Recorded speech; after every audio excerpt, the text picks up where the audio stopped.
It would not be possible to carry out my media coursework without the extensive use of new media technologies. In this video, I will be going over some of the key pieces of software and hardware that I used that I believe played an integral role on making a successful teaser trailer. The most integral part for both my research and my planning was using the internet for ideas and material. After using various websites to gather data and figures in order to achieve a more solid understanding of the drama genre, I needed a platform to present these findings. One of these choices was SlideShare, an online embedding platform where users can upload an unlimited amount of PowerPoint documents and then place them on their website with no fuss. I used this service on a number of occasions to display my work in a clean and easy to read fashion. I really liked using this piece of online software because of how easy it was to use. This proved to be a key aspect when it came to the tight deadlines of the coursework.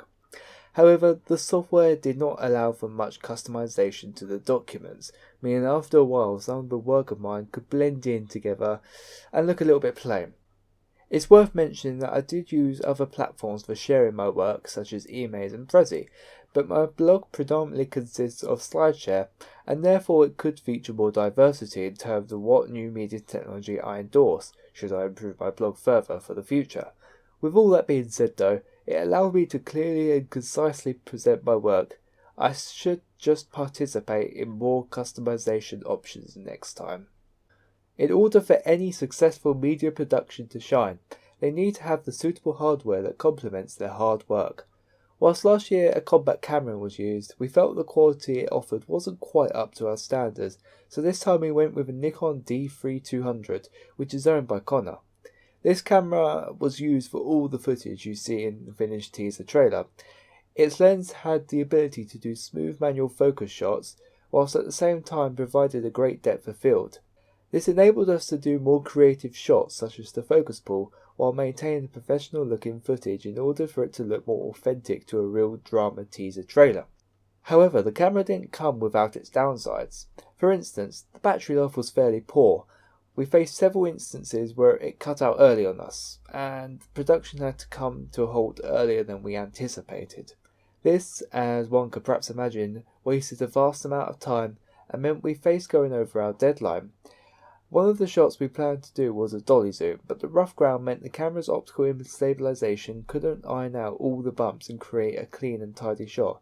Therefore, in the future, we may want to use more hardware that will complement the Nikon further. Overall though, the Nikon did a good job at creating professional looking footage. We just had to be aware of its shortfalls and work around them. Now that we had all the footage we wanted, it was time to put it together in something that followed Neil's theory of repetition and difference. In other words, we wanted the audience to feel comfortable with what they're watching, but at the same time we wanted to show them something new and exciting. One of the conventions we felt we must follow in our trailer is the structure of a teaser trailer, that is, to have a build-up and leave the audience on a cliffhanger of some sort.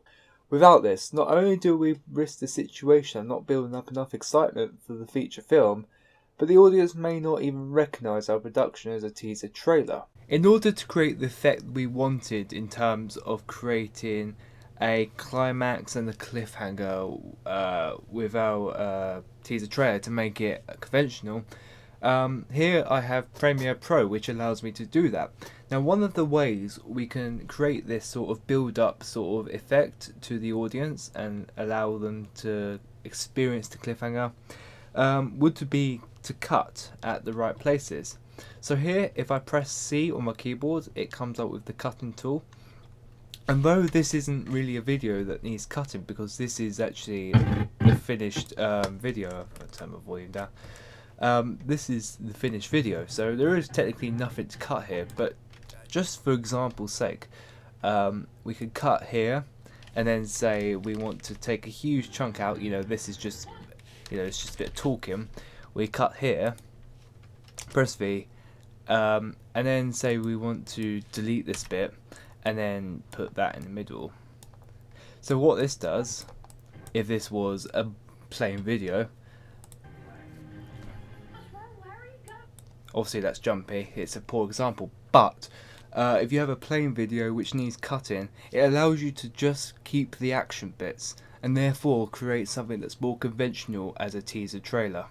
Another use we had for Premiere was to add the music and titles in the right area. It's vitally important that we put these aspects of our teaser trailer in the right places in order to create the dramatic effect we desired, to follow the convention from a drama genre. A good thing our group found out about using Premiere is that it offered a wide range of tools for us to fine-tune our video to exactly how we wanted it. Additionally, even if Premiere didn't have the tools we wanted, it communicated well with other Adobe products we use, such as After Effects and SpeedGrade, in order to make things like graphical titles and color correction easy to transfer. On the other hand, though, I also found that I had a big learning curve with Premiere, which did interrupt how quickly and efficiently we produced our content. My personal issue was that I've already mastered one piece of editing software, so it took a fair amount of time to remap in my mind where the shortcut keys are and where some of the tools are within the hidden drop-down menus in Premiere. Therefore, I believe I would have been more productive if I had my software of choice to use at school. With all that being said, though, Premiere was a very capable piece of software and would be very ideal for future projects once I gathered more experience from it. To create both the magazine cover and the movie poster that complements our teaser trailer, I made full use of Adobe InDesign, but before that application can be used effectively, it was vital that I used Photoshop. As you can see, this program has several powerful tools used to make a yellow picture with shadows into a high quality image, ready to be on a large movie poster or on the front cover of a magazine. The great thing about using Photoshop was the vast amount of power and flexibility it gave me when it came to manipulating images and their surrounds. Things like the lighting effects gave me an accurate and professional looking image that no other software could give me. Since it's the default picture editing software throughout many industries, I gained a solid prior grip with this software, and therefore it was fairly simple to operate. On the other hand though, I found that it wasn't a fully reliable program, with frequent crashes that often caught me out on a couple occasions when I hadn't saved beforehand. I also initially had trouble with the lighting effects. This was fixed, but it didn't help my productivity.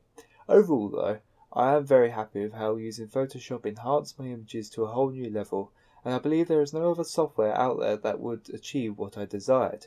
Without Photoshop, I believe my end products for the ancillary wouldn't have looked professional, appealing, complementary, or conventional. Overall, it is clear to see that the new media technology that was used throughout my coursework significantly enhanced our visions. No piece of software or hardware was perfect, but they yielded far more positives than negatives.